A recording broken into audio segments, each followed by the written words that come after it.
Little Princess of Tower Hill, Chapter 10, A Great Fear. Nothing could exceed the fuss which was made over Maggie's adventure.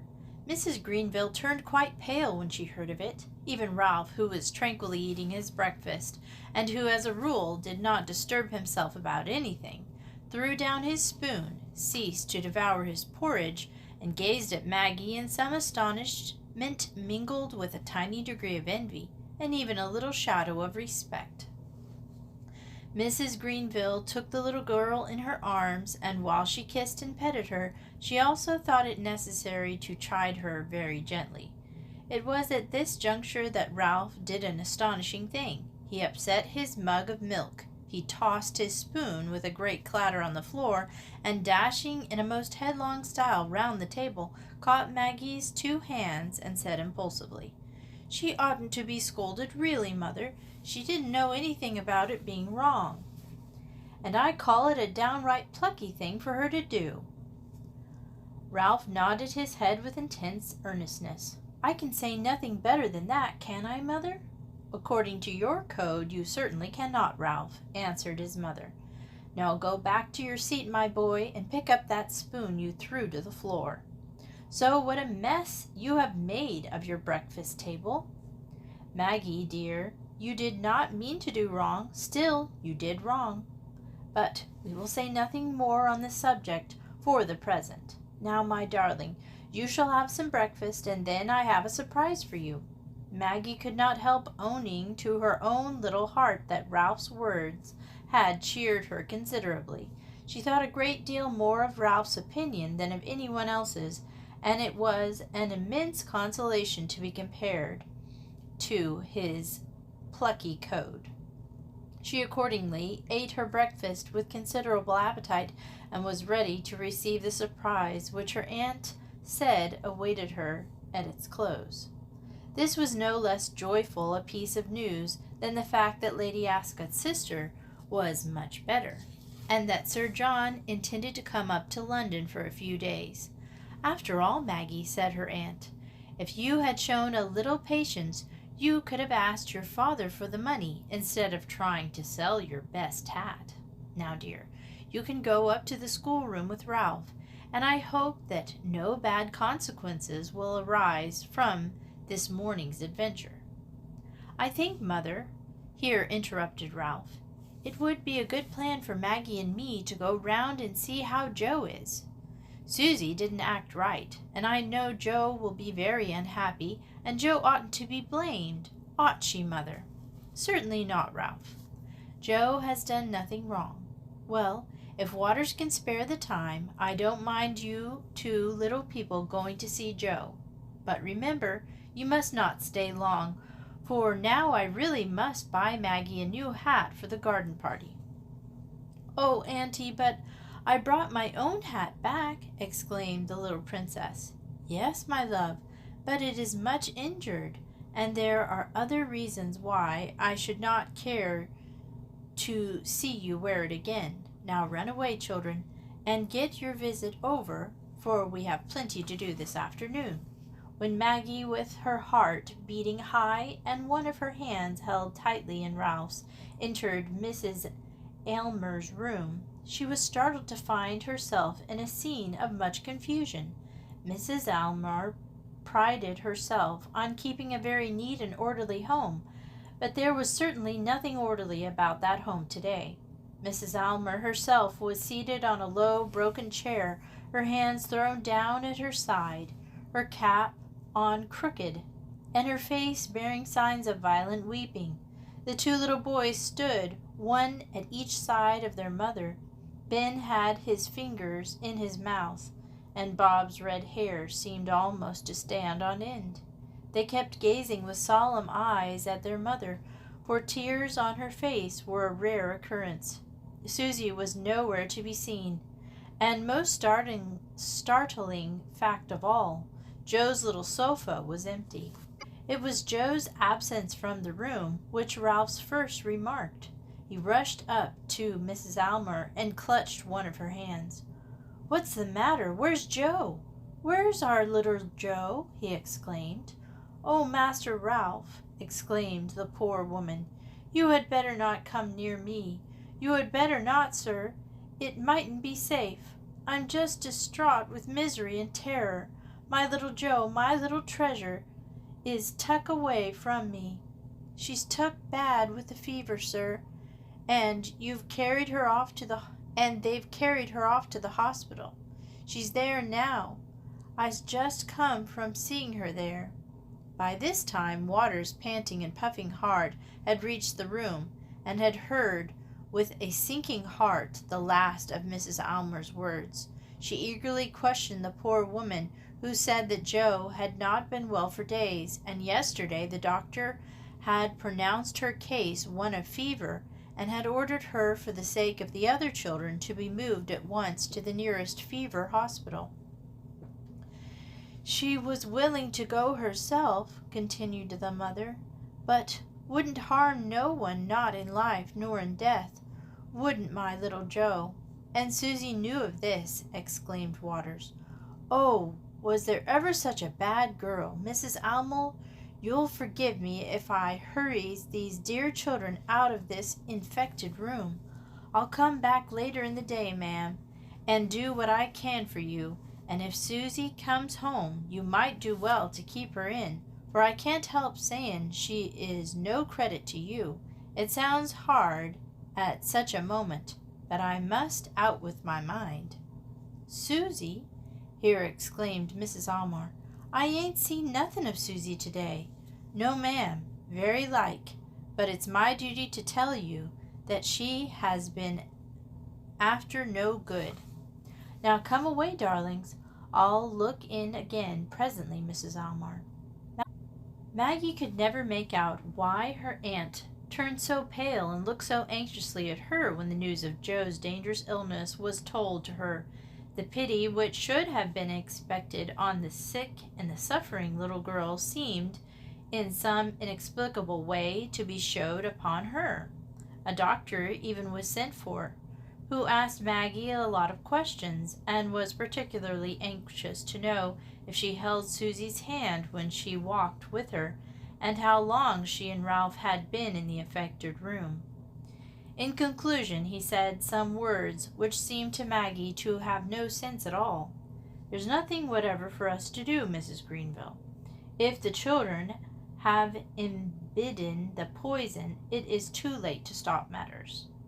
We must only hope for the best and watch them. Nothing, of course, can be certainly known for several days." Maggie could not understand the doctor, and both she and Ralph thought Mrs. Greenville rather wanting in feeling not to let them go and inquire for Jo at the hospital.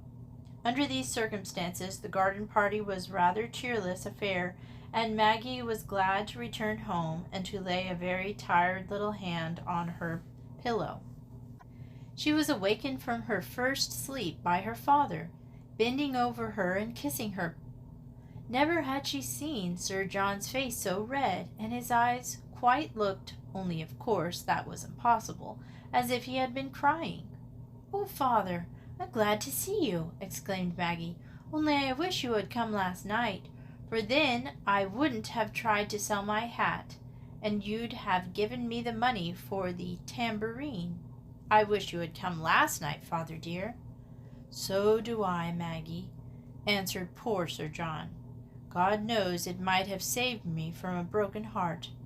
Maggie could not understand either her father or aunt. She began perhaps to have a certain glimmering as to the meaning of it all when, a few days later, she felt very hot and heavy, when her throat ached and her head ached, and although it was a warm summer day, she was glad to lie with a shawl over her on the sofa. Then certain words of the doctor, as he bent over her, penetrated her dull ears, crept somehow down into her heart. "There is no doubt whatever that she has taken the fever from Susie Almer. Well, all we have to do now is to pull her through as quickly as possible, and of course, Mrs. Greenville, as Ralph is still quite well, and as he was not exposed to anything like the same amount of infection as Maggie, you will send him away." Mrs. Greenville responded in rather a choking voice, and she and the doctor left the room together. A few moments later, Mrs. Greenville came back and bent over the sick child. "Is that you, Aunt Violet?" asked Maggie. "Yes, my darling," responded her aunt. "What's fever, Auntie?" "It's an illness, dear." "And am I going to be very, very ill?" "I hope not very ill, Maggie. We are going to nurse you so well that we trust that will not be the case. But I'm afraid my poor little girl will not feel comfortable for some time. And did I take the fever that makes me so sick from Susie? Only Susie wasn't sick, Auntie." "No, dearest, but she carried the infection on her clothes, and there is no doubt you took it from her."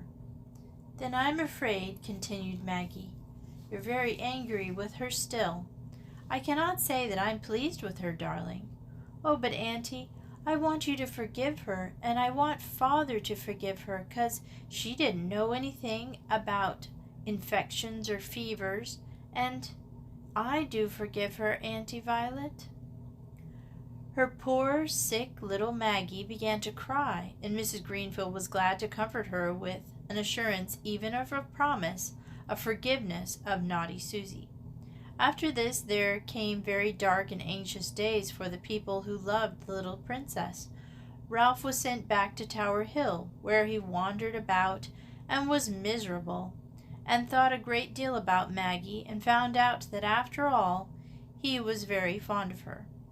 He did not take the fever himself, but he was full of anxieties about Joe and Maggie, for both the little girls, one in the fever hospital and the other in his mother's luxurious home, were having a hard fight for their little lives. Lady Ascot and Sir John were always day and night, one or another of them to be found by Maggie's sick bed, and of course there were professional nurses and more than one doctor. But with all this care, the sick child in the home seemed to have as hard a time of it as the other sick child who was away from those she loved and who was handed over to the tender mercies of strangers. It was very curious how, through all her ravings and through all the deliriums of her fever, Maggie talked about Joe. She had only seen Joe once in her life, but although she mentioned her to her mother and her father and her old nurse and Ralph, there was no one at all about whom she spoke so frequently, or with so keen an interest, as the lame child of the poor laundress. From the moment she heard that Susie was to be forgiven, that very mischievous little person seemed to have passed from her thoughts. But with Joe it was different, until at last Waters began to think that there was some mysterious link between the two sick children. This idea was confirmed when one evening little Maggie awoke, cool and quiet, but with a weakness over her which was beyond any weakness she could ever have dreamed of undergoing. Her feeble voice could scarcely be heard, but her thoughts still ran on Joe. "Mother," she whispered very, very low indeed in Lady Ascot's ear, "I thought Joe had got her daydream." "Try not to talk, my precious little one," whispered the mother back in reply. "But why not?" asked Maggie. "Joe often had daydreams. Susie told me, and so did Ralph. She wanted to be in a cool place where beautiful things are in the country or in heaven, and I want to be with Joe in the country or in heaven." Maggie looked very sweet as she spoke, and when the last words passed her pale little lips, she closed her eyes with their pretty curly lashes. The father and mother both felt as they looked at her that a very, very little more would take their darling away. "I wonder how the sick child in the hospital is," said Sir John Ascot to his wife. "I must own I have had no time to think about her, and she and hers have done mischief enough to us. But the little one's heart seems set on her, has been all through. I might be It might be a good thing for our little Maggie if I could bring her word that the other child is better." "It would be the best thing in all the world for Maggie," answered Lady Ascot. "Then I will go round to the fever hospital now and make inquiries," said Sir John. On his way downstairs he met Mrs. Greenville and told her what was going. She said, "Wait one moment, John. I will put on my bonnet and go with you." It was a lovely evening towards the end of July, and the day had been intensely hot, but now a soft breeze began to stir the heated atmosphere, a breeze with a little touch of health and healing about it. "This night will be cooler than the last," said Mrs. Greenville, "and that will be another chance in our little one's favor." At this moment the lady's dress was plucked rather sharply from behind, and, looking round, Mrs. Greenville saw, for the first time since all their trouble, the excited and rough little figure of Susie. Her first impulse was to shake herself free from the touch of so naughty a child, but when she remembered her promise to Maggie and looked again at the little intruder, a great change had come over poor Susie. The confidence and assurance had all but left her round face. It was round still, and was to a certain extent red still, but the eyes were so swollen that the crying, and the poor face itself so disfigured by the tears, that only one who had seen her several times would have recognized her. "Oh, ma'am," she exclaimed, "I've been waiting here for hours and hours, and nobody will speak to me, nor tell me nothing. Mrs. Cook won't speak, nor the housemaid, nor Mrs. Waters, nor nobody, and I feel as if my heart would burst, ma'am. Oh, Mrs. Greenville, how is Miss Maggie, and is she going away, same as our little Joe is going away?" "Who is this child, Violet?" inquired Sir John. "Does she too know some one by the name of Joe? And what is she keeping you for? Do let us hurry on." "She is little Joe Almar's sister," whispered back Mrs. Greenville. "Susie, it's very hard to forgive you, for through your deceit we have all got into terrible trouble.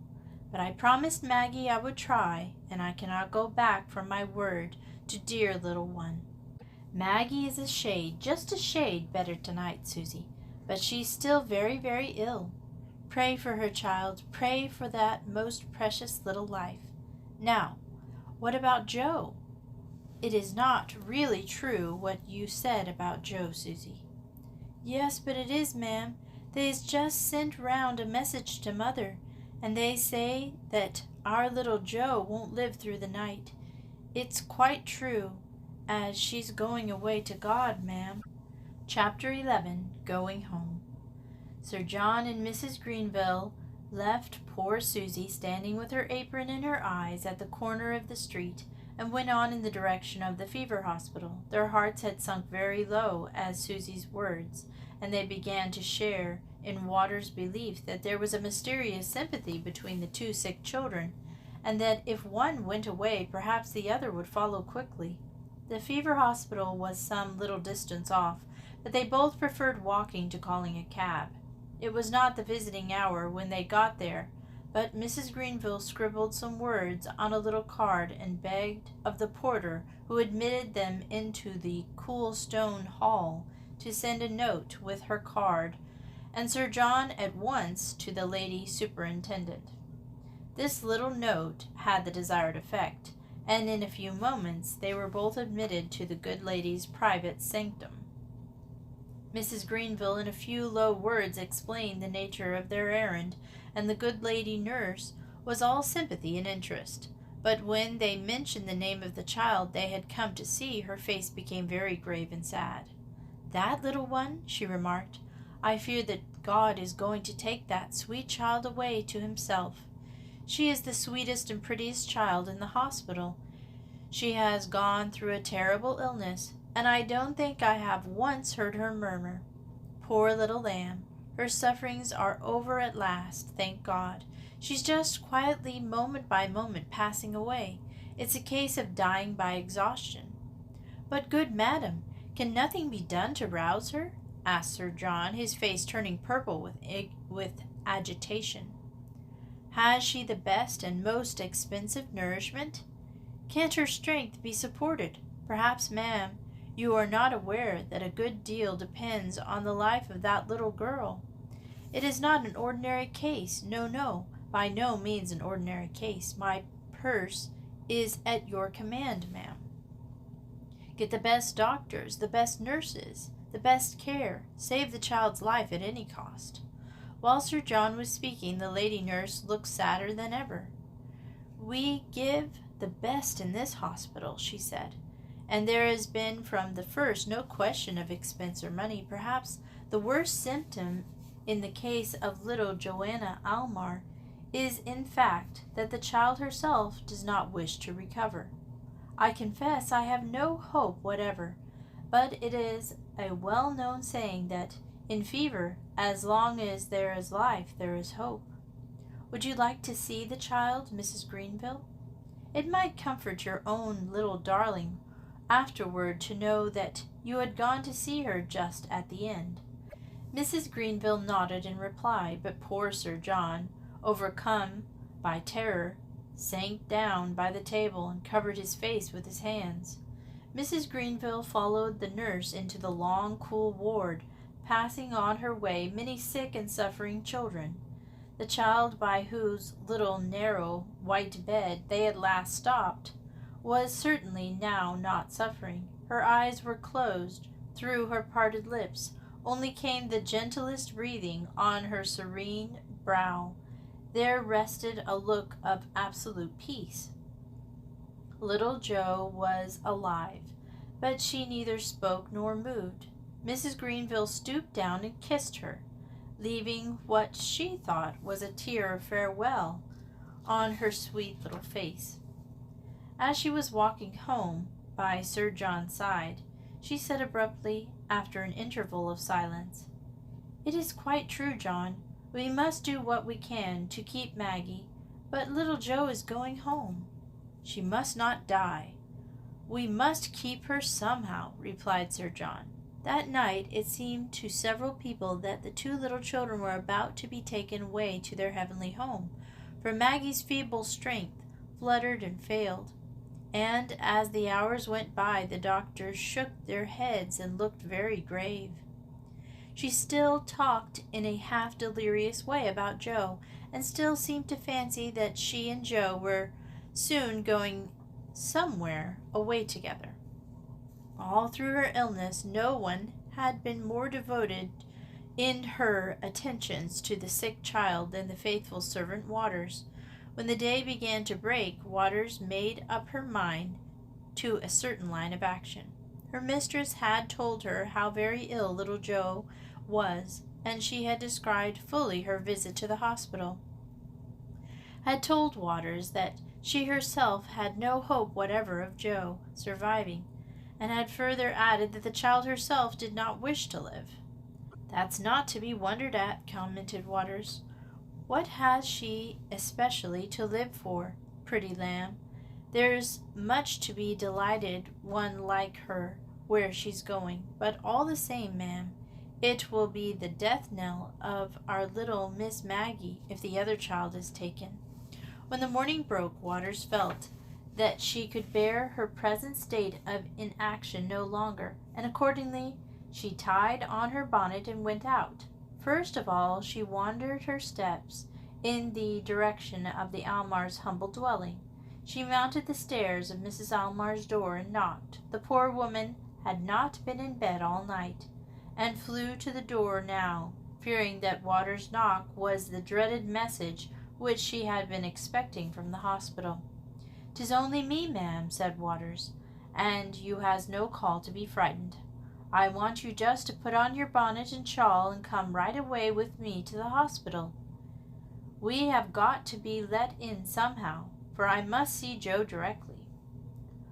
"For aught I know," said Mrs. Almar, "little Jo may be singing with the angels now."